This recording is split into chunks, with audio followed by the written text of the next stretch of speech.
idea of this is to find just people that are super skilled, bad motherfuckers, and see how they do what they do.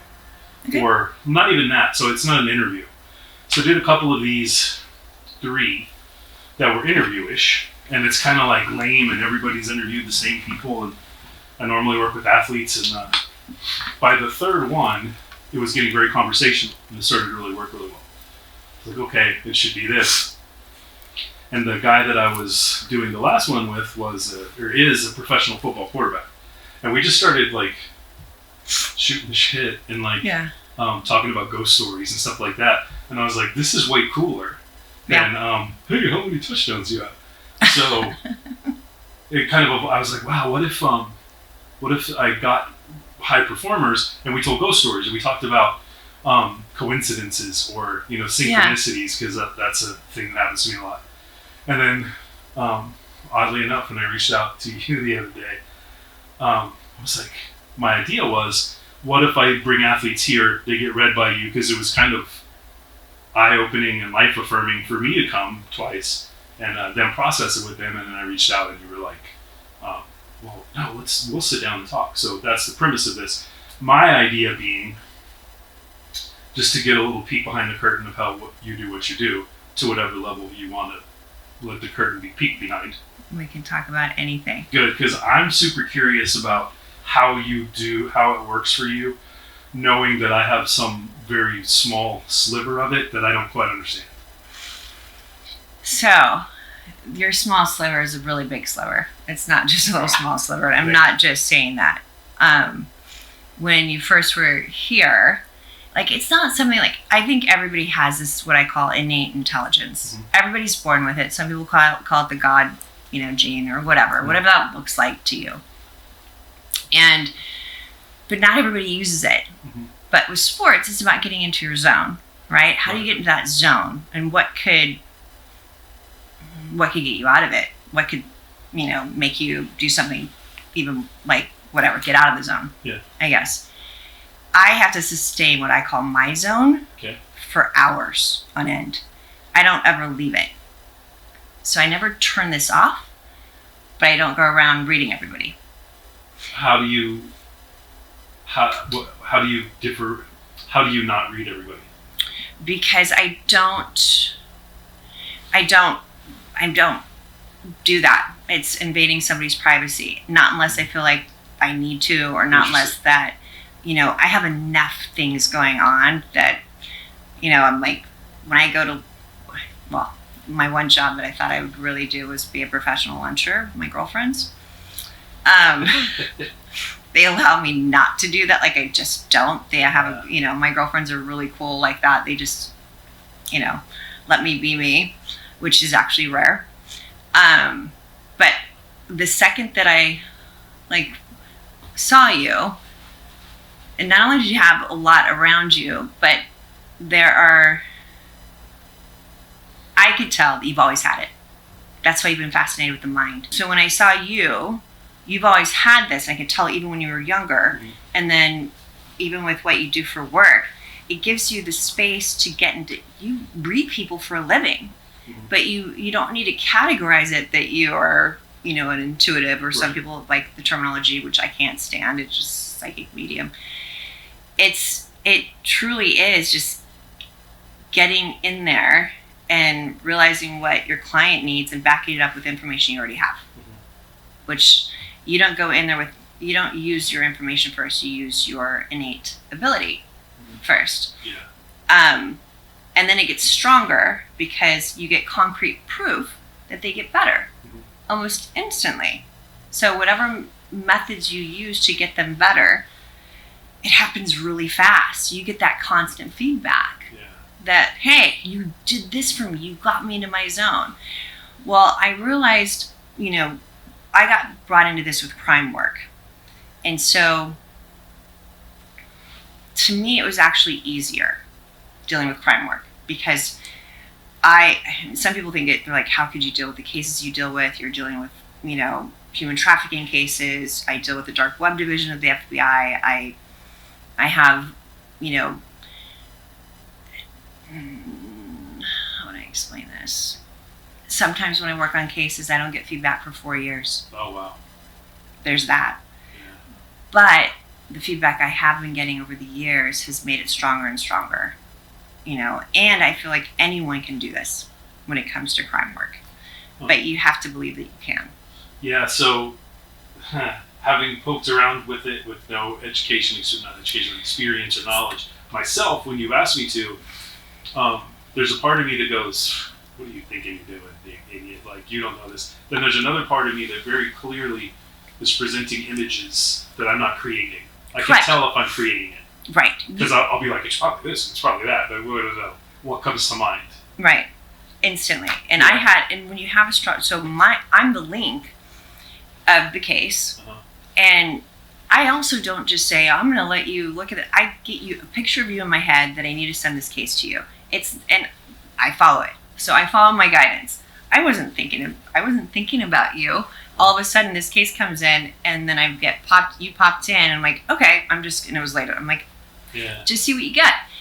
And part of the fun in the beginning of this, if there is fun working on cases that deals with homicide, is that you get those pictures and you trust it. Yeah. And I always say it's like when you're on the telephone with somebody, and the only difference between me and somebody else, well, there's quite a few, but one of the differences is that if somebody's describing somebody to you on the telephone, you're like, I love this person, and blah, blah, and you get this bad feeling.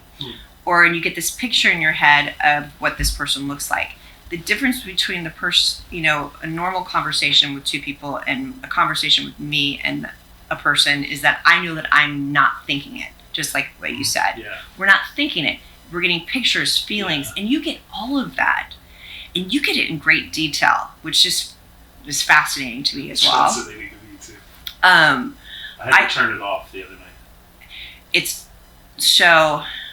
That one was a very challenging one for me to turn off because it goes into my dream state. I'll get more information in my dream state as well. So I have to pay attention. And I call my subconscious an asshole because it's always trying to find a purse or a fucking phone. Yeah. And I'm like, why is it doing this to me? But then I'll get all this information in the meantime as I'm trying to find my phone or as I'm trying to do this. And on the first case that I gave you... Can I pause you? Yeah. What did you just experience just then? I was just being shown an image. What was it? It was a picture of my old house. Okay, interesting. Keep going. Yeah. So, which reminded me, they were showing me that I had these visions, or every night I was dreaming about being in my house on 5th Street. And I'm like, that's interesting. And I'm like, oh, that's cool. It was a big, beautiful house, pool. Everybody would always come over. And then I wanted to jump over to from being in the hill section to being over there, being closer to the water where I am. And, but for a month I had that, and then something happened on that street. And I was brought into something that dealt with somebody on that street. And I'm like, interesting. Why do you think you got that just now? Because I asked you about the case. Oh, interesting. Okay. Yeah, which we can't really discuss. But I asked you about this case, and I believe that I was being shown my house because it happened at the same time that this event took place. Okay. And so that just popped in. It's funny because you're like, what had just happened? Yeah, I saw it. What was that house yellow? Their house was. Because what I said your sister was that the first thing popped in my head was the yellow house. Okay. On the first case? No, just second. This one. Oh, hold on. It could have been.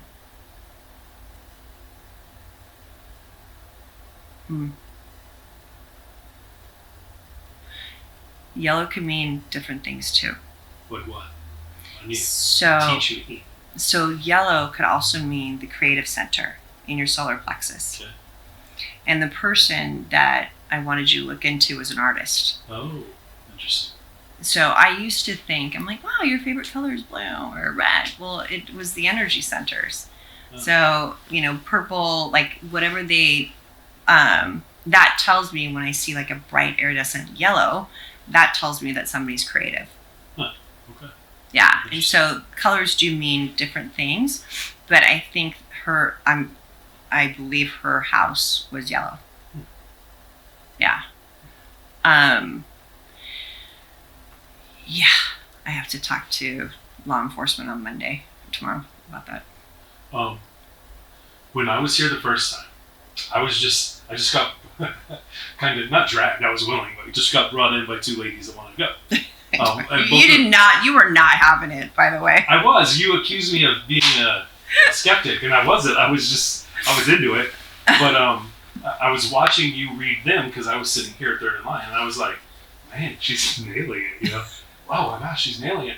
And then my friend here that was sitting here, Gina, asked about her grandmother, and this is when I really perked up. You go, did she like roses? Or she said something about roses, and you go, because I see roses, and that I was like, ooh, that's what happens to me. I don't see. Again, I'm not at your level, but I don't see some person or something. I see flowers. Right. So roses, and this is what happens too. Roses don't mean necessarily roses. Uh-huh. They can mean a name. Okay. They can mean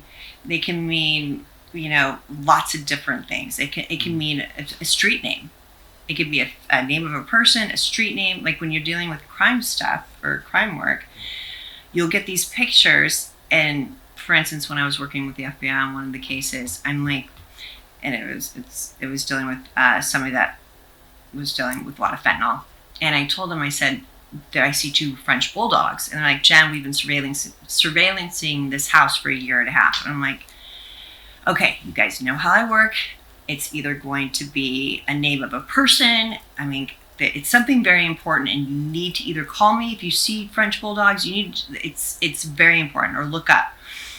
And so they usually called me the night before that they would go in and bust people.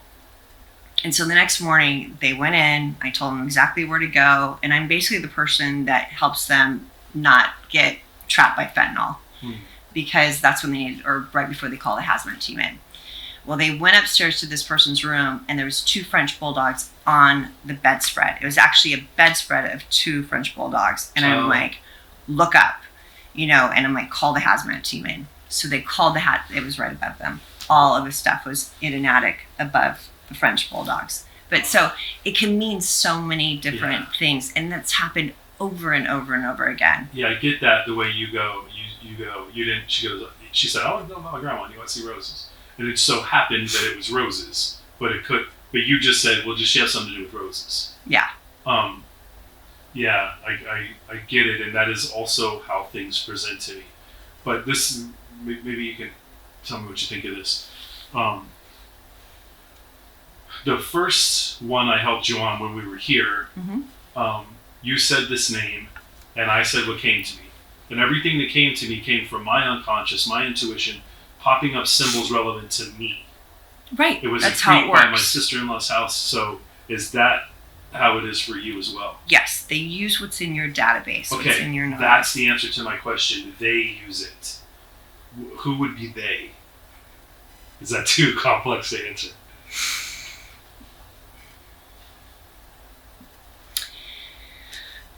It depends. Okay. So for all intents and purposes, I always view any case when someone's missing that they're alive. Okay. But when you're alive, like for instance, I'm actually known for a lot of medical work. Like I'll go and scan bodies, and it sounds a little weird, and get whatever's wrong with them, right? And I don't ever have to see the person. I don't ever have to talk to the person. I just need a link, like somebody that knows them. And I would never do that unless somebody asked me the question. And same with kids. Unborn babies, like, my FBI agent that I had lunch with today, she's giving birth next week. That baby told me everything that was going to happen before it even was incepted. I'm like, you're having a girl. You just have to give it, a little bit more time. So let's just put that out there, right? Because we're talking about they. So when I say they, it depends on it depends on what it's about. So they could be our higher selves. Our higher selves, so when I see a baby in the womb, like today, it's that baby, Aurora, is 20 years old on the other side that I'm talking to. It's the unjaded version of her. Her spirit's there, but there is no time over there, so I can talk to the oldest version of themselves. You know, she clearly can't talk to me in the womb, but yet I'm talking to her spirit. So hang on for a second. Okay.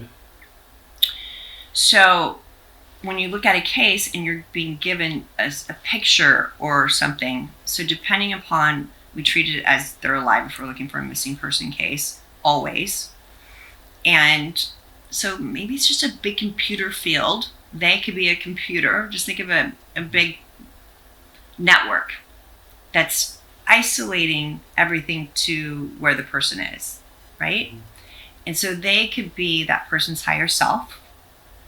It also could be the person that's deceased, because we don't know, right? Mm-hmm. Until we find the body, whether that person's dead or not. We might have an idea, and based upon a certain time, you know, if they go missing, there's definitely statistics to show if they're missing more than 24 hours, the likelihood that they're alive is XYZ. Yeah.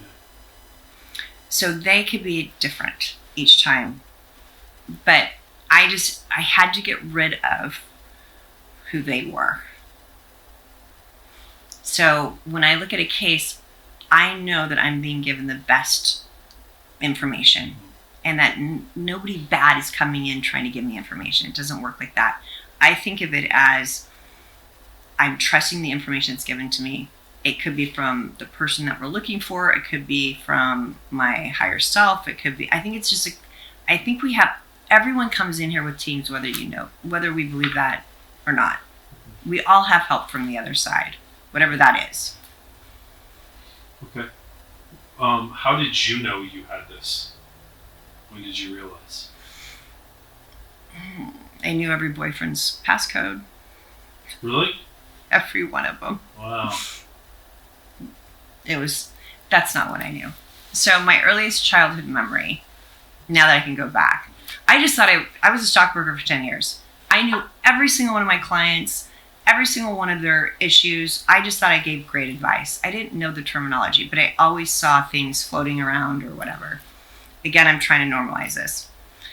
Eventually, I just wanted to figure it out. I just had to figure it out. And I had some things happen where I'm just like, this doesn't make sense. And all my friends are just like, Jennifer, you're psychic or intuitive. I'm like, I don't even know. I couldn't stand the terminology. So then I went to a psychiatrist. And I'm like, just give me something to get over whatever this is. I'm not, at the time, I'm like, I wasn't drinking, wasn't doing any drugs. I'm like, there's things that go around. I don't understand it. And she's like, well, have you ever thought about it? And I told her some things. And she's like, you need to start reading more about this. And she goes, of course I have to ask, does anybody want to hurt you over there? Oh, yeah, right. You know, schizophrenia. There are people that are really schizophrenic. I'm like, no, it actually looks like great. It actually looks better than being here. No, nothing like that at all. And she just told me, she's like, there's several authors that you can look up, but you need to figure this out so you understand it. And that kind of set me on my path. Mm-hmm. But one of my earliest childhood, they believe, now looking back, that I had seizures as a little kid at 3.5 months old. And it was this larynx stridor seizure. And my mom would race me to the hospital every time it happened. I would turn black and blue, couldn't breathe. And it was already done by the time they got there. So they actually thought my mom was a little crazy. Finally, it lasted long enough. There was a British doctor on staff, and he says, I have it. I've seen this before. I was the 8th documented case at this hospital. Not at this hospital, but I guess everywhere at the time. And he gave my parents to give me belladonna, which is hallucinogenic and a poison. And so they believed that was the gateway. I was doing psychedelics apparently back then. So, and my mom was mortified. She's like, I don't know how this is going to work. She was too afraid if she gave me too much, I would die. If she didn't give me enough, I would die. And eventually I grew out of it. Never had seizures again. And then there's certain things that, happened that made me run away from knowing this or dealing with this. I'm like, I grew up in a very religious family. Like, there's a lot of things that you go through to try to figure out. It's not comfortable. No one's happy about when you come, like, I talk to dead people. No one wants to hear that. For sure. Yeah. Right? Yeah. But if I can use it in a way, and that's why crime work, dealing with crime stuff, meant so much to me. I'm like, if I can help them, I can have my own private practice and do that. And it just, I think everybody could be their own detective, but there are some people that have it a lot more than others. And I'm not just saying this, you do. Yeah. I always knew stuff, but I thought everybody did. So did I. Yeah. So everybody was like kind of like this. And then when I got to be a little older and I was like, you didn't just think this or you don't know this or whatever. And I'm like, maybe this is different.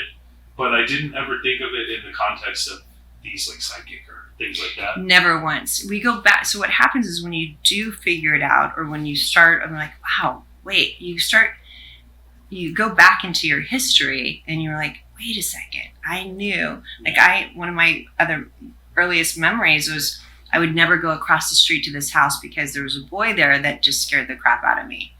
And there was 4 of them, but the nice Mormon family, my parents couldn't figure it out. I'm like, no, I saw something so bad happen. 25 years later, he killed 5 people in an execution style in Texas. And I grew up down in San Diego. And I knew all the family members.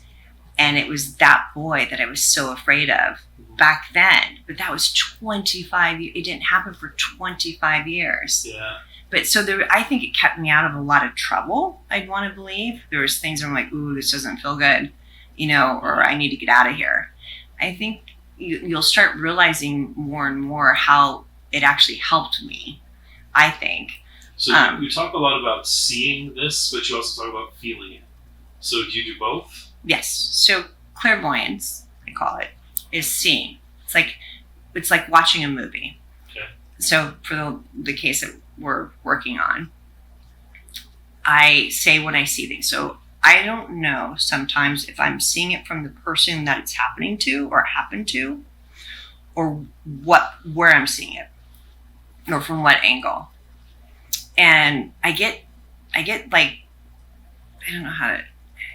Have you ever seen? Well, there's a movie out, Minecraft. Okay, it's like going out into this virtual place. This is where I go, and I usually start feeling things. So I started feeling I felt like out of the 2 kids that were killed, one of them was trying to save the other, and that's how the other one got killed. And then I get shown what happens. So I feel it because it usually is coming from the people that are no longer here, or it's just coming from somewhere, right? And then I start seeing what I believe they were seeing, or like where clues can be found. Yeah. So when I got that text the other night about them, I go, okay, let's see, and I go, I don't know, just somehow intuitively go to someplace, and I got super tingly, and I go, well, tell me what happened. And then I heard a conversation in my head that was me, but I wasn't having it. That's it. I heard it go, no, don't tell me. I don't want to feel the fear. So I shut it down, but something was coming. But I was like, but it wasn't even me doing it. I just heard it happen. I know. It was really strange. So when I first started looking in cases that were, there's cases that I've seen that, or you wouldn't even be able to watch them on TV. They're so bad and challenging. And at one point I used to say, don't show me how you killed yourself. Just make me feel it. I got really good at that. But now I'm like, just show me. Just show me. Because if you say, this is how powerful our minds are. If you say, I don't want to see something, everything's just like, great, okay, you'll never see it ever again. It took me years to see what I said for like several years ago. I'm like, I don't want to see that. Please don't show me that.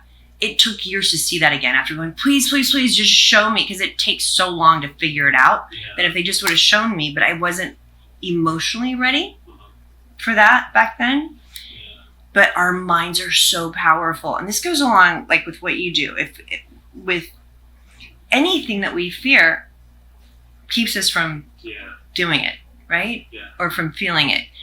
But if we knew that, how powerful our minds were, would we ever think that way? Or would you ever think that way? Like, I made sure like people always ask me like, how can you work 7 hours continuously with clients? And I'm like, I've trained myself as a professional athlete. I've also asked to be given energy. I'm like, if the universe wants me to do this work, whatever that means, give me energy versus making it weaker. And that has worked. My mind created that. What kind of energy do you get? Like physical, psychological? Like that? What do you mean? It just, I get into the void even more. The void, you call it? We call it the void. Interesting. We can call it heaven. We can call it whatever. Void seems different. Hold on.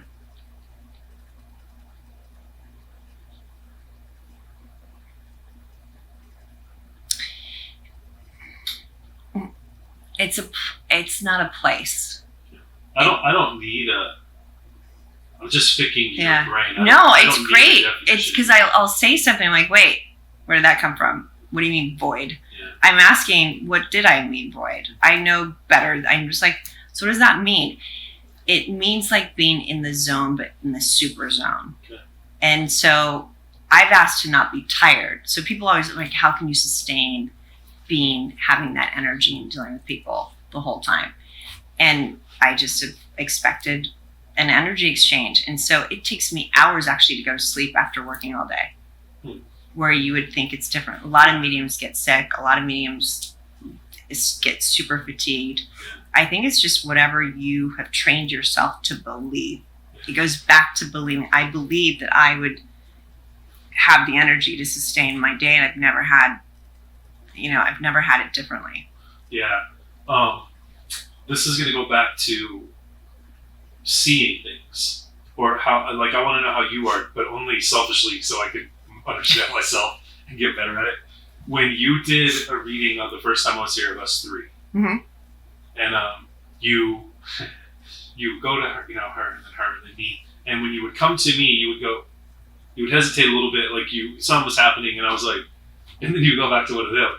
And at one point I called you out on it, because you go, what did you just go through right there? What did you get? I was following you, okay, and I was asking questions like, why did I do that? And it was because I wasn't ready to tell you what I saw. Okay. And I didn't know how you were going to receive it, and I didn't know how. I'm like, fuck, sorry. I didn't know. And again, there's 3 people. I know nothing about who was going to be here. Sure. Had no idea what you guys even did for work at the time or anything. And I say this in the context of like, it sometimes is crazy for me to see certain things. But I'm like, you're like a warlock. Like, you have no idea what you're like. You're the warlock. And so I got a picture of a witch, but like as somebody that's not, I wouldn't say, I use the term witchy or whatever. Yeah. But I mean in the sense that you have so, I'm like, why are you even here to talk to me? You have so much of this on your own. Yeah. That it was surprising. Kind of unrealized. I know that I have it, but I don't recognize it as any different than anybody else. You just have to remember it. You have to remember. So this is where the question I was really getting at. When you go through and you hesitated, and then I go, just like I did, I go, wait, what'd you just do right there? You go, wait, motherfucker, don't do it to me. Because you said I was a mind reader. Yeah. And they both start laughing, or you can control people with your minds. So this is my question. This isn't about me or my ego about what that means. It's like, so you saw a picture of a witch. No, I saw a picture of a very well-esteemed warlock. Okay. Whatever that means. I just saw somebody with a lot of esoteric knowledge, a lot of wisdom. Okay. And so that's why I was a little bit abrupt. And I didn't know you weren't abrupt. It was just kind of funny. It was funny. But when I looked at the other 2, I could see what they were really good at and what they did. And their insecurities and all that stuff. I didn't see insecurities. Yeah. I saw you. I couldn't understand why you were here in my office because of what I thought you already knew, which you do. You're just remembering what you do. And then it didn't even I still did not know to the full extent what you did until you said, "Let's do this." Yeah. I didn't know. That's what's funny, because this is really great. I I did not know you dealt with. I knew because you told me sports, but I still didn't know. So at one point, somebody called me Dr. J, and you go, "Are you an anesthesiologist?" Because you control people with your life, and they laughed again. But we had such a great experience coming here, and so it was me and Gina is a woman that I coach. She's a pro beach volleyball player, and her like sort of de facto mother-in-law. And it was such a cool experience, and everybody talked about it. That the next day, I was down on the beach coaching other people. And I went to like 16th Street, and people were, we heard about what was happening. It was so cool. It sounds so neat. I walked all the way down to First Street, Hermosa, to meet somebody for coffee. Oh my God, I heard what happened last night. Like the news had spread. Oh my goodness. I heard you're a warlock. You know? And then I called you out of your closet. Yeah. Fast forward a little while, Gina and her partner and me and these other people won the AVP championship last season. It was like probably after we came, and so. Did I say they were going to win? I don't remember. Okay. I don't know because we didn't even come up. I don't think Probably about volleyball. Maybe that she was an athlete, but so we win the championship, and then because of that, I get invited to go to a beach volleyball vacation thing where people pay to go learn from pros, and I got brought there as a sports psychology coach. And I'm there with this guy Miles, who's the guy I brought the second time. Okay. Who's an Olympic volleyball player, beach volleyball player. And we didn't really know each other very well. And so we're just floating out in the waves one night. And he goes, "Man, you know Gina, right? Yeah. She was telling me about this time she went to a medium and it was crazy." And I go, "That was me." He goes, "What? I want to go." So he and I came back. But this was a long-winded way to get to this question, which is like disbelief or skepticism. Like you accused me of being skeptic when I was here, but I don't. So what I realized that energy was you were a skeptic of yourself. No, okay. But it shows up the same way. Listen, I have a husband who is very pragmatic, who doesn't want to believe there's dead people out there. Right. He's just like, "Isn't it just a computer thing? Or don't you just go?" And I'm like, "Yeah, but I'm right every time." Like we've had FBI agents at our house every year. Like. He knows. The greatest thing about going to a wedding for one of my agents is that all the agents came up and told him story after story after story because we don't talk about it. Yeah. I come home a lot of times and he'll ask me, he's like, "How was your day?" He knows now. "How was your day?" And I'm like, sometimes I'm going to say it's very challenging content. He's like, "I'll be right back." He'll go get me a glass of wine or whatever it is. Yeah. He knows, and we just don't discuss it. Uh-huh. And so, but back to like with what I saw with you, I believe everybody has this, but to the extent that you have it, I'm like, how does not everybody know that you're a warlock? Like, how does not everybody know that you read everybody, like in the best possible way? And what you do for work, it makes sense because of how you're fascinated with the mind, but you also understand the body and what's going on with that. So you have all of these things that you don't. What I loved, what I saw is you don't have a limitation. I've always asked, I have no idea what I'm capable of. Mm-hmm. I just don't. And that has kept me, kept the magic there, open to the universe. When you don't, if I would have just said I'm a medium, it would have limited me to just that. Yeah. Because if your brain says that, so I just call myself an intuitive. You're an intuitive. Yeah. And that's truly what we are. And everyone else can be, but they're not, it takes years to really trust it. Uh-huh. You trusted it in your work environment, which made it easier for you to accept what I said or what they said to me. For sure. And you fucking made me nervous. I know I did. And I don't get nervous. I know. My description afterwards was I spooked you. Fair enough. That's what it felt like. It's fair enough. Yeah. Which is cool. But not really. You walked away from here and I'm like, I don't know what just happened. Had no idea. And when I'm in that Delta state, they've done, I think you might have seen a brain scan. I put up brain scans on my media because they had me, we did an EEG. I also had brain trauma. I was a professional triathlete. I actually would do triathlons, mini triathlons. And I had a lot of things. Any triathlete has a lot of running away that they do. And I did a header going 17 miles an hour in a tuck position and went over my bike and cracked 8 bones. And so one of my clients is like, come up to NeuroFit, which is up by Oakland. And no, she would kill me if I said, oh, where is it? It's right around there. I'll think of it in just a second. I have been in the ethers too long. But so we did an EEG on my brain, and I had for 10 minutes, I could not look into anything because they wanted a baseline. That was the hardest thing I've ever done. Oh, wow. Because I'm like, the second I get quiet, I start going and looking and asking and everything for everything. And I have things that come in all the time of people that are alive. So if my son is thinking of me and needs to get hold of me, he's popping in, my daughter, I mean, all of it. And so that I'm like 1, 2, I literally had to count and do ABCs. And then the next, we took a little break. Then I read everybody that was in the office for 45 minutes, looking forward. And I was in the Delta state the whole time. They have never seen that before. Where I was for 45 minutes, it was only, nothing was up here, nothing lit up here, everything was down here.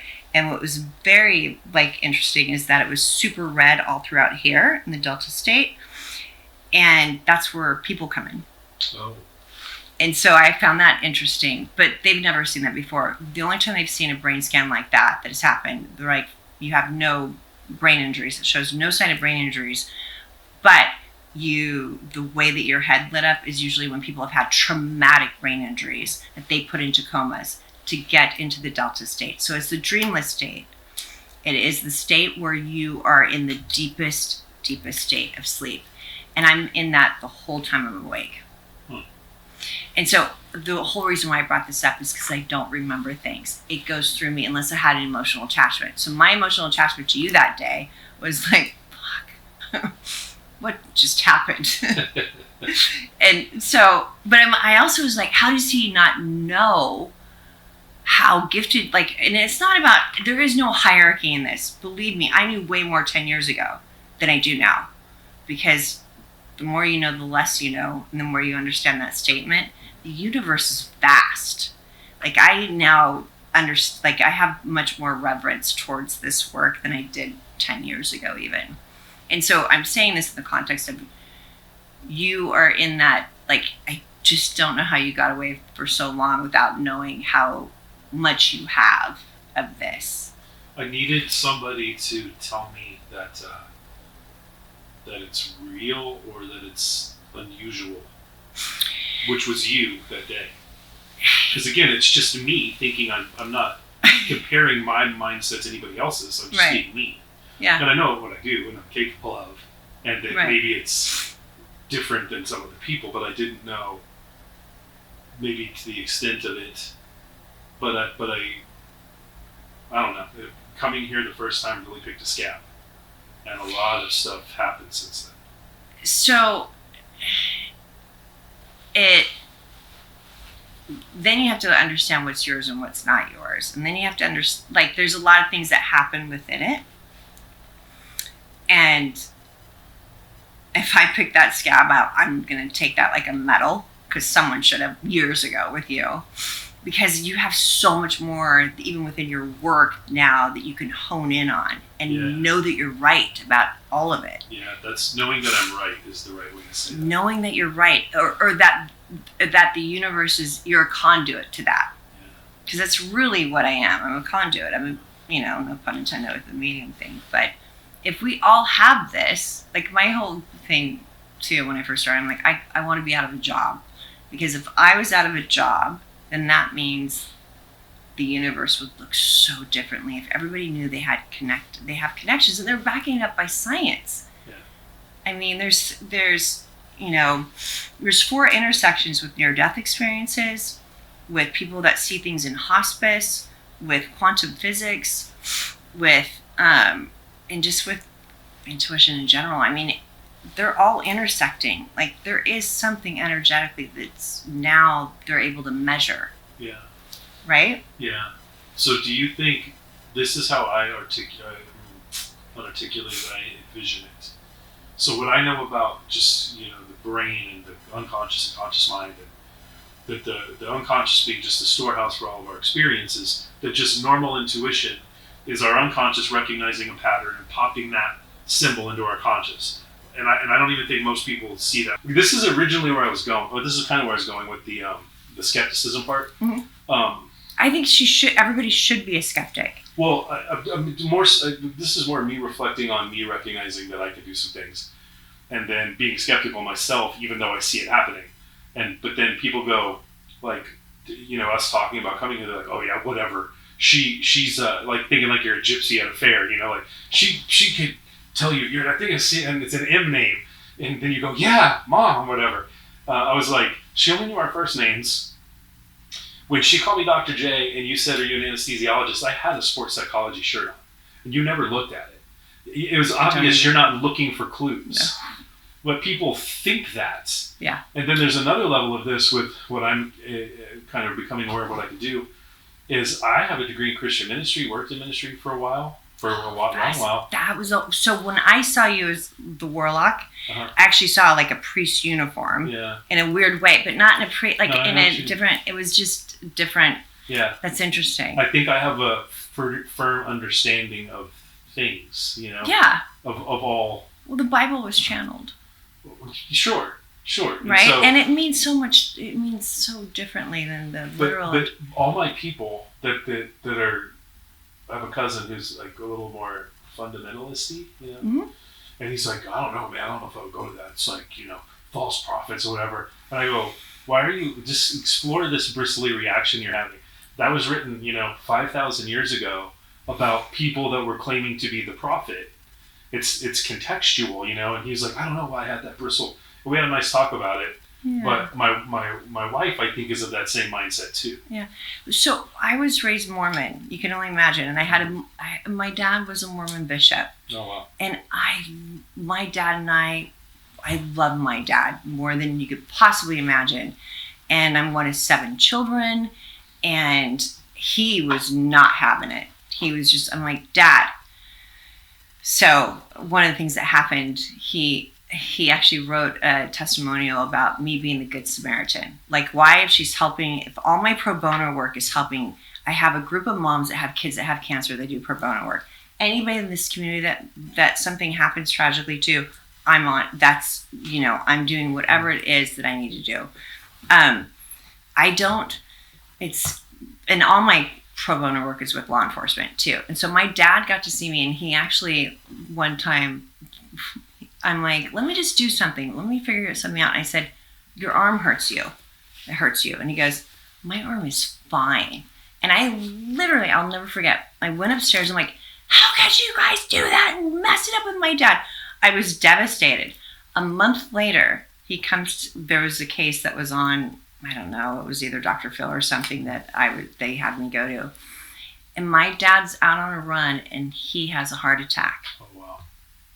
His defibrillator went off. And my mom comes in, as I'm showering, she's like, your father and I are not going to make it to Dr. Phil today. We'll check in, but your dad's defibrillator. Like, my dad just had a bad heart. Yeah. And so when we started talking, he had to be at my house. It happened in Manhattan Beach, first of all. And so he's like, Jennifer, I knew, but I didn't want to believe you. Oh, wow. I knew it. And that set him on a whole different path because of that instance where I took the brunt of it at first, right? And then I had huge cases that week that he's like, can I just sit in on it? I'm like, yeah, of course you can. And so he got to see me work. And he's like, how can this be wrong if you're doing everything you can to help people? It just doesn't even make sense. And I'm like, Dad, I actually believe whatever people believe in is right. It's whatever is right for you. I just can't. He's like, Jennifer, you have been consistent in who you are. And he's like, don't worry about what anybody else thinks. He's like, don't take that away from them. He goes, I had to learn on my own. He goes, and now everything leads back to, he would get numbers 71. Well, my birthday's 7-1. Like everything was, every bill he had, he just started laughing after a while. He's like, everything led back. He goes, you're not going to take away people's religious beliefs. You're not going to take away the way that they were raised. And so the whole Christianity thing, you can still be spiritual and Christian. Like, I love Mary Magdalene. I collect rosaries. I'm not Catholic. Yeah. I just have a special thing with that. But it hasn't affected my faith at all. No. I just think it's an extension of that as a spiritual gift. Right. But I'm just kind of saying how other people get bristly around it, Monsignor Barry is this. We've talked about it. Monsignor Barry for Martyrs. That's what he does. He reads into everything and he brings in scripture that helps. That's why he's so well loved. I'm not sure if he's still there, but he was so well loved there. So, going back to what you said sort of at the beginning, or something you said at the beginning, mm-hmm. is that you sort of like, it's always on, but I guess you're just make it not aware for a while, like if you're with your girlfriends or whatever. Yeah, but then there's things that come in, like you talk to her about her heart or somebody else's heart. How does that come as pictures, as words, as? Usually if it's something when they're trying to get they. Yeah, I think I get they. Yeah. It's they. It's things. It's things. Yeah. It's everything. Yeah, so it's a frequency. Our heart is the frequency to everything. To the multiverse, if you believe in that. To your loved ones, if you believe in that. So I look at it, it's like the power of prayer, for instance. There is something huge to the people that pray in groups and collectives. And there's something about energy, as you know. Energy is, to me, worth more than currency. It's something that if you're able to harness it right, you'll have currency. It's something that you'll be able to enjoy your life, right? Back to what we were talking about. Sorry. What goes on right there when you touch your forehead? I know. I had to go on the way that you feel things, and the they part of it. This is the interesting part. The things that you. So every time I talk, so that was it. When you start talking, I start getting things. This happens with everyone that I talk to, whether I want it to or not. A lot of times I just don't think about it. So when we talked about somebody at lunch, and then all of a sudden you asked how they come in, they brought me back. It could be something that I'm starting to feel like I keep getting pictures of the person in front of me, their husband. I'm like, is there anything going on? And so for one instance, I'm like, is there anything going on with your husband's heart? And she's like, oh my God, I've been thinking about that. I've been, he needs to go get it checked. I'm like, he needs to do it sooner than later. He needs to go, sooner than later. How do you know it's the heart? Because I get shown the heart. I just have learned. So everybody comes as a hologram to me when I look at things. And so I'll get past, present, future gets shown in the same place. So, for instance, I say heart. I get the heart. It could have been that he just was at, the doctor's, for instance, or that he was concerned about it, or that he's having. And then I look for panic attacks. I look for all sorts of things that happen, And recently, a lot of it COVID has brought a massive amount of unknown things happening with men and women. I've seen a lot more breast cancer with women. I've seen a lot of blood clots with men. And so when I get asked, or when I get, if that comes up, I definitely say it. And I definitely like, hey, that person needs, like I had a client I think I might have told you about, but I'm like, they need to look for a blood clot in the right leg. And they found it 5 days later. This makes me think two things. When I was here the first time, you said, this is what I was like, drawing, and you go, when you used to sit and draw and you would go someplace else? I was like, yeah. You go, you would go someplace else. First of all, I was like, how did you know I used to sit and draw and go someplace else? Because I used to go to wherever that is and be like, what if I just stay here? What if I get stuck? Because it was warm and fuzzy. Mm-hmm. And so, interesting. That's the zone. Okay, good. That's the void. And so one thing you just said that you told me then is like, you can, if you imagine somebody, you can be with that person or go to that person, whatever. But you said you don't know if it's past, present, or future, which you just said again. But what I'm really getting to is, like, the way I heard it is you see this hologram, mm-hmm. and it's past, present, future, like all their body, like whatever's going on with their body. But when you see a single hologram, and you're not sure if it's past, present, or future, or you see one from each. Sometimes, yeah. So it's like walking into a blueprint of yourself, like a 3D blueprint. So I just made a hologram easier, but then I see the triple. Like I'll see because where the pain isn't necessarily where they need to look. Okay. So like the pain in a heart could be just scar tissue. They need to look somewhere else. That might happen, that might, So the past, the person has scar tissue because they had a heart attack before, right? And so I'll get the heart attack, the scar tissue, and then I have to figure out, are they going to have a heart attack? And then I have to go through that process. So that's what I mean by past, present, future. Yeah. But then you just have that general probing question. Hey, has your husband got something going on with his heart? Yeah. So, okay. Yeah. But it would have to come in pretty strong for that to happen. And does it get shown to you automatically, or do you look for it? I feel it. So if someone's talking, so let's say you're my girlfriend, and you start talking, and all of a sudden I keep getting her husband. And then I'm like, okay, what's going on with the husband, kind of thing. And then I get the heart, and I start feeling it. And then I'm like, ooh, okay. Hey, is your husband had his heart checked out? You know, there's things that I see that don't happen for years. Like there was somebody in particular, a woman that I'm like, you have breast cancer. She's like, she got every type of thing that you could possibly imagine. No breast cancer. She's, Jennifer, this is making me crazy. I'm like, okay, but I'm telling you, you have it. 10 years later, she has cancer in her sternum. Oh. And she asks, can I just ask you, when did that start? And they're like, probably 10 years ago. Oh, wow. But there was no way to look for it. Yeah. There was no way. She called her. She's like, you were right, Dick. And hung up the phone. I'm like, what? You know, but it took 10 years. So I could feel the rumblings of things too that are not, and I don't want to put it in someone's head. Right. We believe in preventative. So what if, for instance, we'll play with this for a little bit. You looked at an athlete and you're like, ooh, something could happen to their knee, but their knee's fine right now. How would you approach that? How I would approach it, or when I see it, because I don't want to put it in people's heads to where they obsess over it, right? Mm-hmm. Because that can cause it. It could be a fulfilled, prophecy that way. But I could say, you know what? Can you just be a little bit careful? And this is what I do with everybody on different things. I'm like, can you just be a little bit more careful about the way you walk? Or I'll say, how does it happen? Or I'll ask, like, how does it happen to the day? And I'll get shown other things.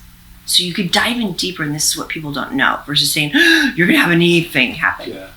Right? But you have to also say, has your knee been bothering you? And they're like, no, it's fine, or whatever. And you're like, okay. And if it keeps coming up, then you have to address it. Do you see like a hot spot on the blueprint? Yes. Okay. Do you think that you seeing that blueprint or hologram, however you describe it, is something that you sort of just evolved into seeing, or do you think that it's like a universal mechanism that multiple people have? I think everyone has it, but this is the interesting part. My son was 7 years old. He's the one that told me about it. 7 years old. I came home from Sonoma, I think, my first time in Sedona, excuse me. And I felt a little sick and my back hurt. And so I laid down with him and I'm like, Jack, where am I sick? Get rid of it. And he's like, and he started going like this. And I'm like, wait, I'm like, Jack, that's not it. And he goes, Mom. He goes, that's not where it originates here. You feel it down here where my back, and it was exactly where I felt it. He goes, but that's not where it originated from. I'm like, what? And he goes, Mom, everybody's and this was right before he was going to sleep. And this is the best time to get kids because they are just they have so much coming through them.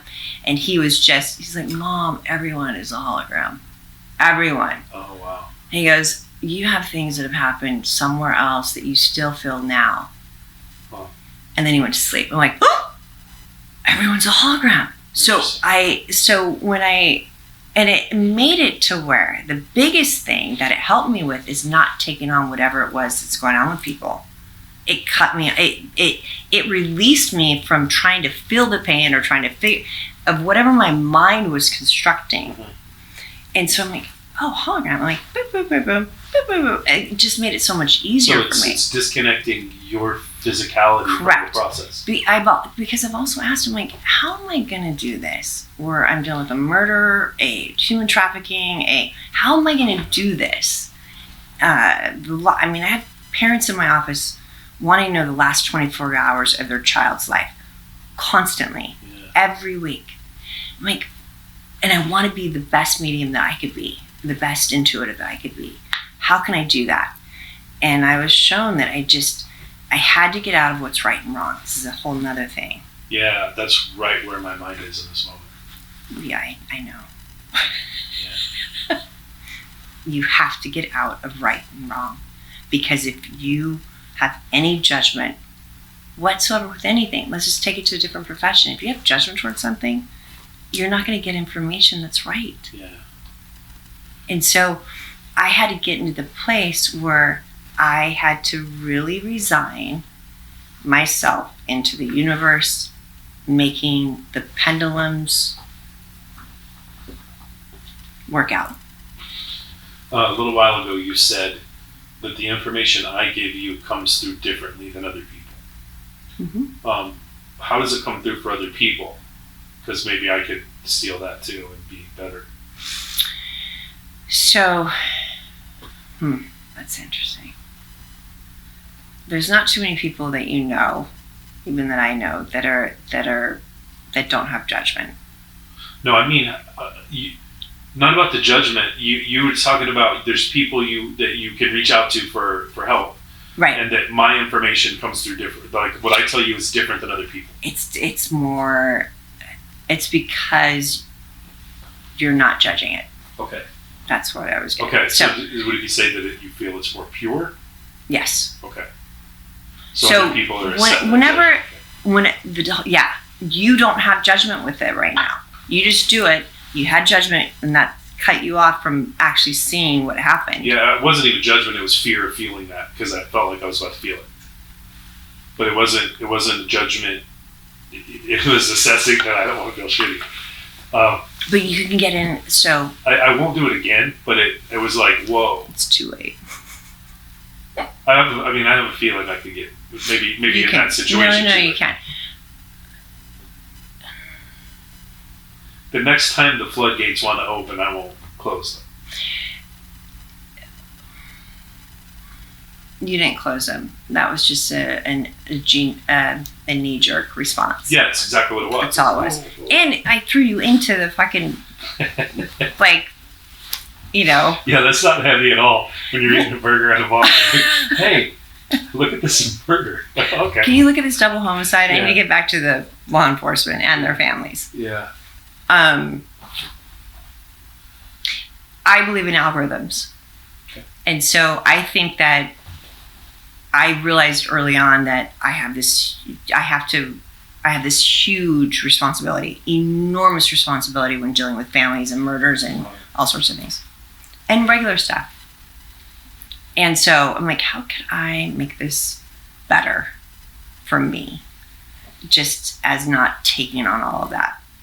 And it was just reaching out, and you popped into my head. I'm like, because sometimes you just need fresh intuition, not fresh eyes. Yeah. You need someone, like, and the less you know, the more will come through. I know that. I intuitively know that. And so when I was given this case, I started getting names, and I started getting certain things that, and again, I trust it.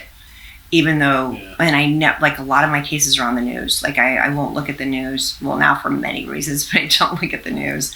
And it hinders what comes in. Because if you get something that says something so different than what you're getting, it sucks. Yeah, I felt like I would want to start constructing a story like a detective versus just seeing the image that come to my head. But I have learned not to do that. Yeah, I've sensed that that's not the best thing. Well, because, for instance, I got Gilbert for this case. Gilbert could be a street name. Gilbert could be an actual last name. Gilbert could be a gang name. And when I started researching Gilbert Goons, it was a gang name. I knew something was attached to a gang, but I'm like, no, it's not that. But Gilbert's a thing. I just have to give Gilbert because they're going to know it, not me. Yeah. They're going to have their own story around it. I don't have to do that. Yeah. So it's just the little things. Like, I don't solve cases. I help assist. Uh-huh. We help assist, right? So we give them things that will help them with their case or have them look in the right direction. I had an interesting thing in that when your assistant texted me that, I go, the word uncle comes to mind. And then she responded, oh, I wonder if it's this side or that side. And I was like, no, it's the word. It's not a person. At least in the clarity of that moment, it occurred to me. Then I did research too in that area and looked if there was, I won't say too much, but there's a business that connected that was called Uncle Something that sort of connected, but it was me also connecting it, but it does connect. So, but anyway, it was a revelation for me. Oh, I think specifically the reason I didn't see my uncle is because it was the word uncle. Yeah, it's the word uncle. Which I was like, oh man, this is cool. Yeah, so that's, when I was looking at one of my cases, I think I might have told you this, but I got walking was deadly. And I was on the phone with like 6 DEA agents, FBI agents. So right there alone, you know that it's dealing with probably human trafficking and crossing lines because it has to for that and drugs. And this girl, it was 2 weeks. We're on the 10th day. And I told her mom was there. And I'm like, just don't go walk. You go walking tonight? She's like, yeah. I'm like, don't go walking. Walking is deadly. Not thinking, I'm like, I just like walking doesn't feel, there's something about walking that doesn't feel well. Left it up to those guys. The next day, I lead them through an airport. I lead them, there's a whole longer conversation. This is the short version. I figure it out because I told you before, I don't know if I'm looking from the eyes of the person of where they're at or they're showing me where they are. Yeah, that's good. So good. that always comes into play. And I saw a 2-lane airport and then something over there with a white shed. But I'm looking from an airport that has white hangers. So I didn't know where this person was. I'm like, I finally figured, I always go down to the beach and it always comes to me so much more clearer because water's a conductor. And I got my answer. I'm like, I let them know. This is one of the cases that my dad was watching me on. And they're like, so they went over to the other side and they called me up and they're like, Jennifer, you're never going to believe this. So I'm like, what? And they're like, we are on Walking Street. Oh, wow. It was the name of the street that they had. And I'm like, get the warrant. They got the warrants. They busted down the door. It was one of the worst cases in my life because I called it off the night before. They were sending me arrow, and that's when let's wait till the morning. I know I have no control over it, but they found all of her DNA, but not her body. And so Walking Street was dangerous. They had enough to keep the guy, in jail. But so when you first said this, segues into something else. When you first said walking is deadly, little ring around my scalp lit up, which does things happen a lot. Yeah, that's it. Oddly enough, there's a lot that's happened since the first time I came. There's a spot that happened, I think, after the first time I came, right above my shoulder, where it feels like there's a magnet under my skin, and then like metal here. Feels like it's healing. Maybe, yeah. Too. It's a strange thing, and it was happening in the lobby. It happens a lot. It almost happens more than it's not. And I've researched some things, but what is that? It's different for everybody, but hold on.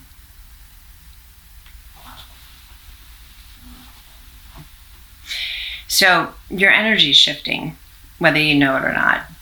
And the more that you're open, I feel like the more healing comes through too, whether you ask for it or not. So whatever's going on with your shoulders or whatever, like you have your energy shifting. It has to shift.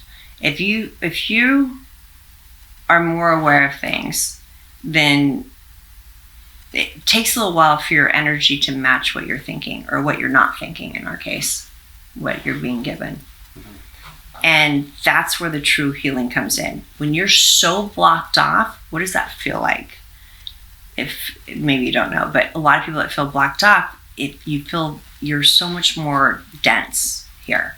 I'm not talking about mentality, but I'm talking about your physical body. And it feels very finite. But once you start opening up the waves or the frequencies and you start looking into things, and this is what they talked about with the Delta state, they believe I healed my brain, my trauma from my accident because of the work I do and everything else. And so I think people that go into that meditative state where you are in the zone, it's easy. I'm in the zone all the time. I try to be. That's healing. So you're getting those, like, you feel better when you're more in your zone. And so when you're getting that, it's because all your people are here like, oh my God, you're opening up. You're opening up to the possibilities. It doesn't mean, you believe that you don't know everything. For sure. I know I don't know. I know way less than I used to. I had a visceral reaction. My eyes are watering from that. Yeah. I don't know why. It's because you're open to the connectedness of whatever it is that's out there. You trust it more. That's the biggest thing, is trusting it more. There's a part of me that's not skeptical, because I know. Be a skeptic, because then you have more questions. And I'm not even a skeptic. It's more like just calling bullshit on it as a knee jerk. I know what it is, and I know that it happens. But like, does it really? Well, yeah, because there's evidence. But still, there's that little thing. So I don't know what my point was going to be about that.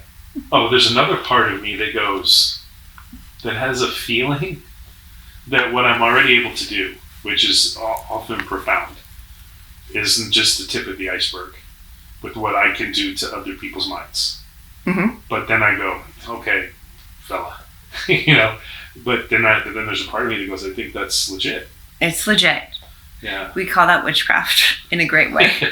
My greatest gift to my husband is making him think that it's his own idea for everything. Oh, nice. That's so I can think it, uh-huh.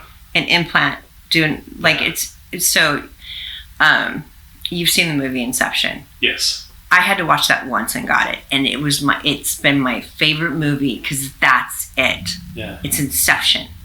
Okay. But the difference is, if you know that there's no time over there, right? Are you putting the inception, or are they doing it? Like, you don't know who's doing what first, uh-huh. or who's thinking of who first. So are you saying that I might think that I'm, Mr. Smarty Pants that can control people with my mind and have these magic powers, but it's really them doing it, or that I'm using them to do it? We can't control anyone, but what we could do is, by thinking of them or thinking of what they should be doing, by us just thinking that, they absorb it. Yeah. But what you're saying is it may be the purpose of they to do that through me, or that it's me harnessing they? Or both? Who's on first? Okay. So I know when I think it's my own idea. Mm-hmm. I always think everything's my own idea, but it's not. Yeah. It takes so much effort for things to happen, and for situations that you're like, what? You walk into a hotel in a different country and you see someone that that things like that.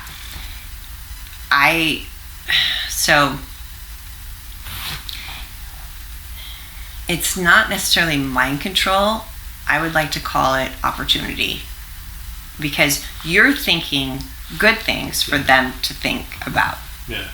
There's also things like with my own daughter, I'm like, she was going to a festival yesterday, up in Northern Cal, and I'm like, please make sure that that she needed. I'm like, just make sure that you know every single drink that you get, that you know who it's coming from, where it's coming from. She still has to text me at night when she gets home. Yeah. She's 21. Yeah, I get 22-year-olds saying with my wife. She still does that. She knows I deal with people all the time that don't have their children anymore. I'm like, I deal with the extremes. So, and she pays attention, because there's been times I'm like, you can't go out tonight. And then sure enough, something happened. So she's learned enough where I'm like,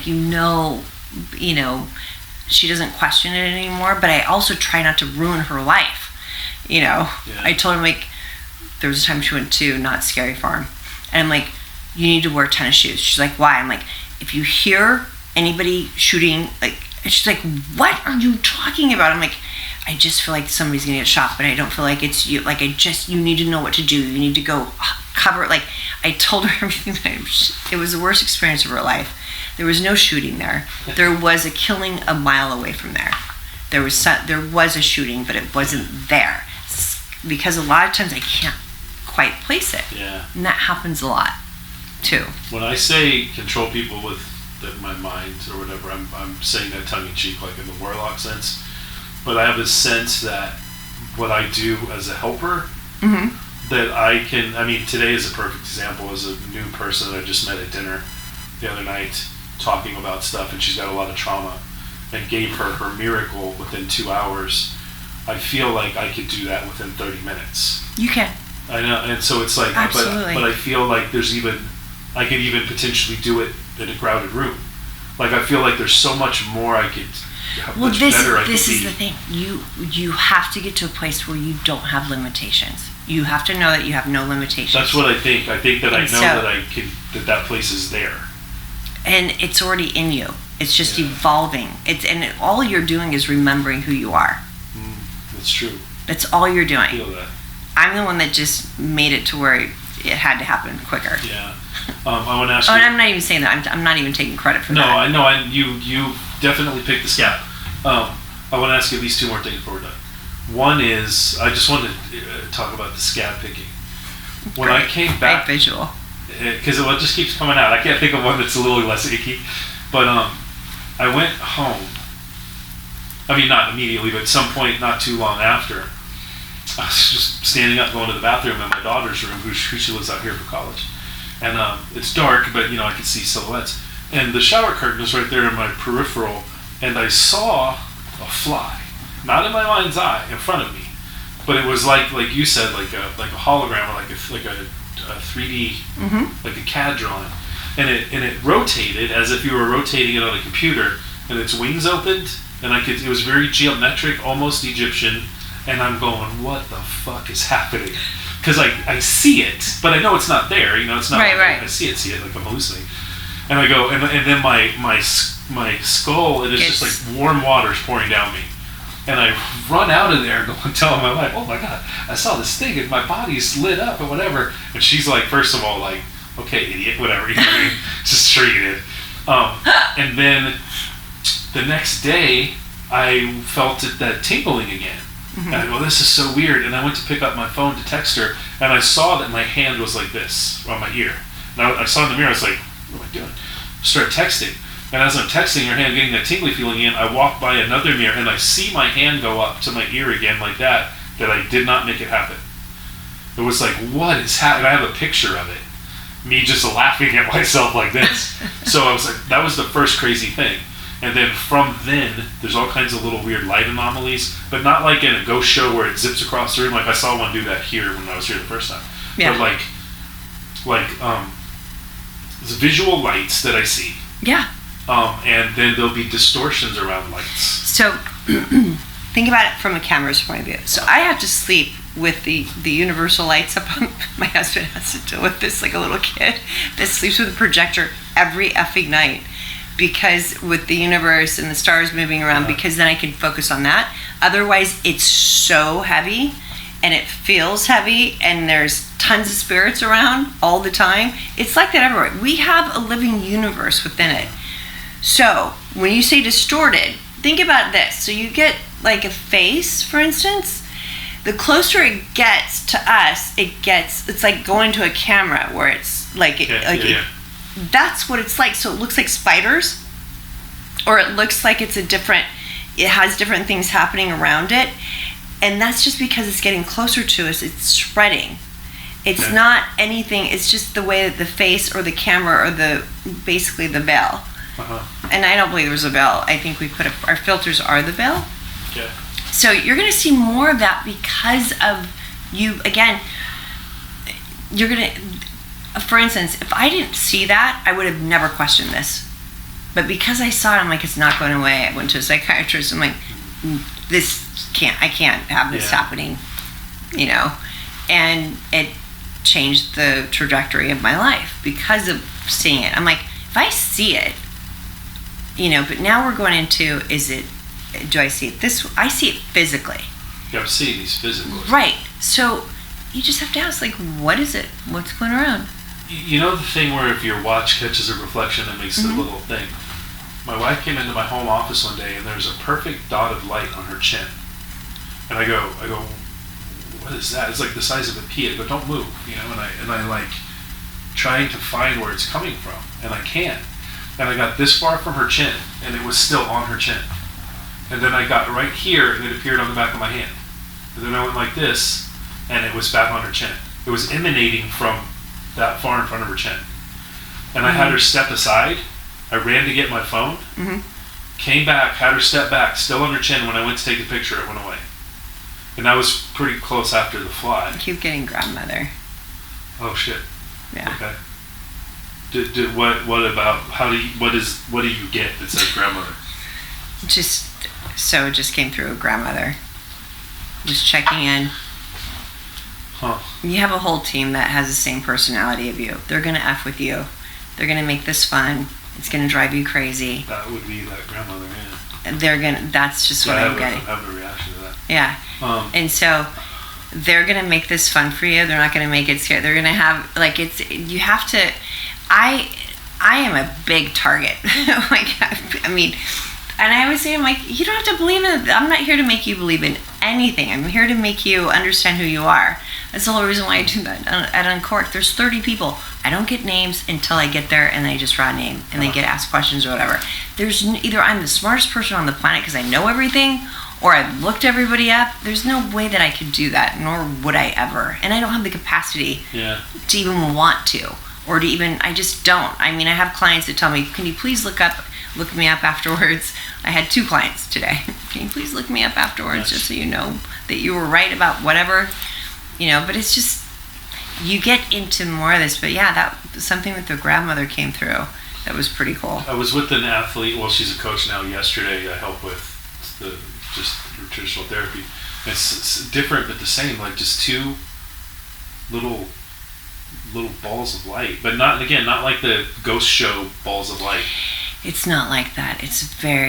That's just, you have a lot around you because you're opening up more. And so it was interesting. That's your right.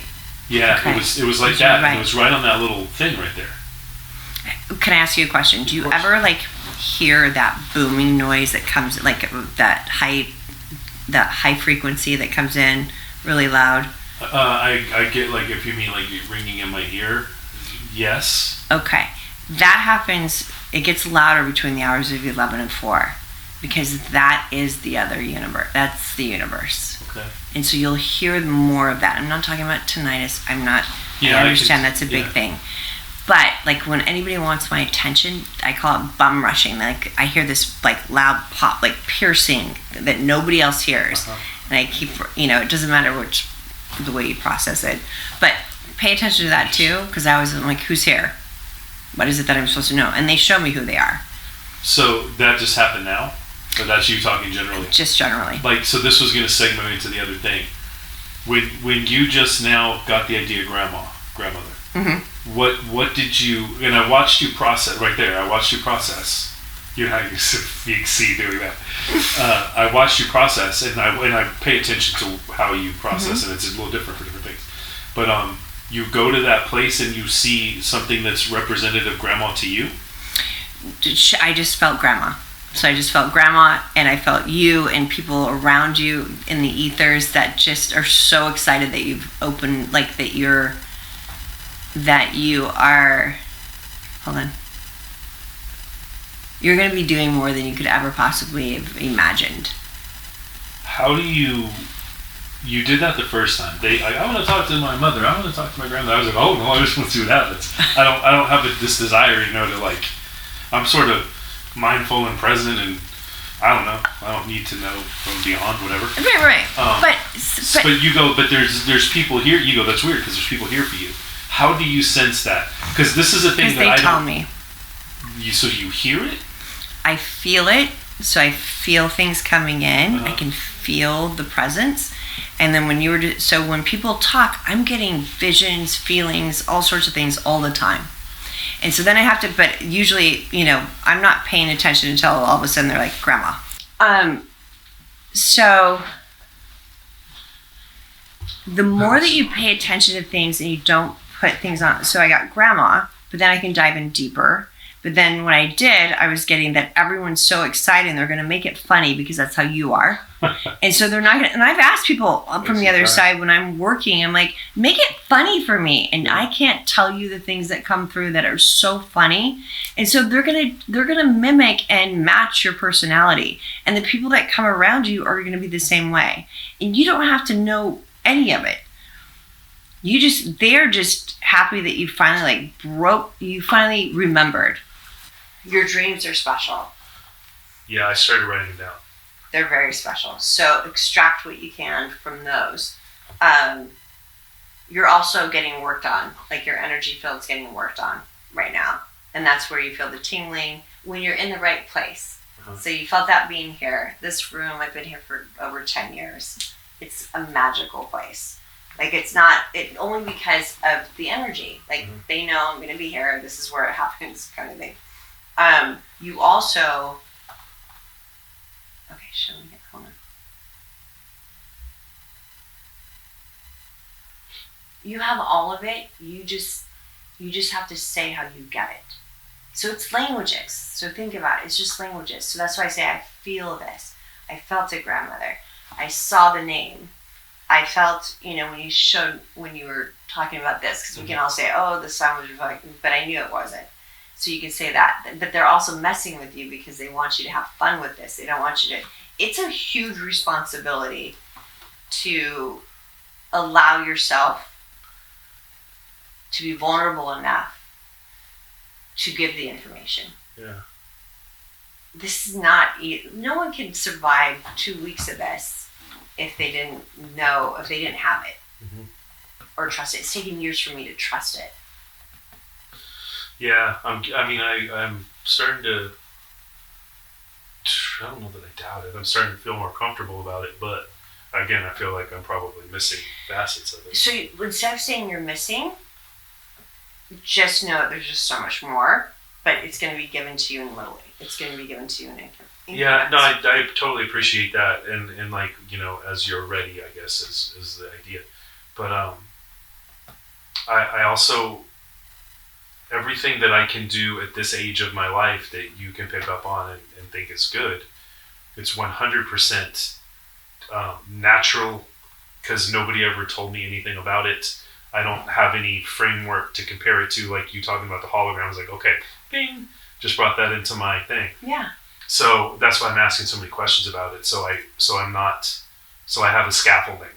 Yeah. Because I have a feeling that there's much more. Well, I've always felt you with healing. A lot of it has been healing. And you do it naturally. You help heal people from their trauma. And I only found this out like a week ago. You've been fascinated by the mind because you're fascinated with how people work. That's because you have different. It's like looking at some person that only sees themselves one way, but you see all the different versions of themselves and what they could be, and you see that now. And your job is to make sure that they know what they could do now.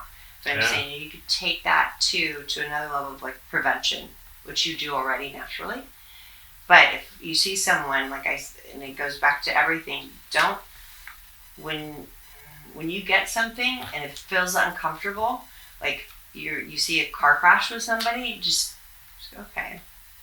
Then time is a whole different animal about trying to figure out, they could have had a car crash that caused the trauma, that caused brain injury 6 years ago. This is when I work with neuroscientists and neurologists and surgeons. And they ask me, they're like, we have somebody that we can't figure out. And I will get, well, they had this happen when they were 15, they had this happen when they were 16. So you'll get things, stay with me, you'll get things that, okay, so what does that mean? Am I seeing something dark up here? Is that where something happened with their brain? They have brain injuries? Because that's happened a lot lately too with people. I'm like, oh wow, this person kind of went off the deep end, but they also had brain trauma that the parents didn't know about. Mm-hmm. Someone committed suicide that was 17, this boy, gave no warning. And his dad was devastated. And he's showing me that he had a concussion at 15, and he validated all 15, 17, and 18. He had such severe that he just left, he just snapped. And that happens with brain trauma. Yeah, my head's hurting on that side talking about it. Yeah, and so there's different. So when you get things, it's like playing charades with the other side for hours. And I suck at charades here, but it's like playing charades for hours. You just have to start diving in deeper, but you have to leave yourself out of it. Yeah, I sense that. I sense my wanting to be a smarty pants and figure it out. I've let that go a long time ago. The second that you that you get attached to it, it makes it so much more difficult. That's not our job. Our job is to give information and get out and help them and heal them and help with their healing. We don't heal them, help with their healing. Yeah. But you are doing that. You've been doing this all along, but you haven't. It's just going to it'll get more complicated at first and less complicated because you'll understand it more. Yeah. I feel like a lot of times, before I even was kind of aware of all this, but I could smell things on people. Not literally, but... So when you smell that you feel like there's alcohol, but it's not, it could be an insulin issue. Oh yeah, I could see that. Right? But it's not just like, not just that, but it's like, there's a bristle in me. And I've come to recognize that this bristle means that person's got trauma. That person's borderline, that person's bipolar. But I can see it and smell it and taste it, see it in their eyes. And I'm right about it most of the time. So take it a step further. Before you see somebody, write their name down and see what you pick up first. Put it away. And I mean, I see this at Chili's across the room. I can go, oh, that person's got trauma. And then people find their way to me. And within 2 minutes, I'm like, you don't have to tell me what, but childhood trauma? Yeah. Like, yeah, here's my card. I can see it. It's the strangest thing. But I could when I was a kid. Yeah. But so there is no difference between you and I. It's just different work. Yeah, for and sure. It's just whatever. Yeah, I just need somebody. I 100% believe you're gifted and this is real and all that. So I just need, I wouldn't say mentor, but somebody to go, here's a couple ideas. Yeah. And then I just sort of use them. Well, just like colors, for instance. When you see red around someone, let's say it's a dark red, it could be that they have problems down here or they're not grounded. I mean, there's a ton of different things, a ton of different shades of colors. So when I see someone that has dark green, they could have had a broken heart. They could also have a bad heart. So I check, is it internal? I always check for internal or external. So is it something that made them that way, or is it something that's a physical thing?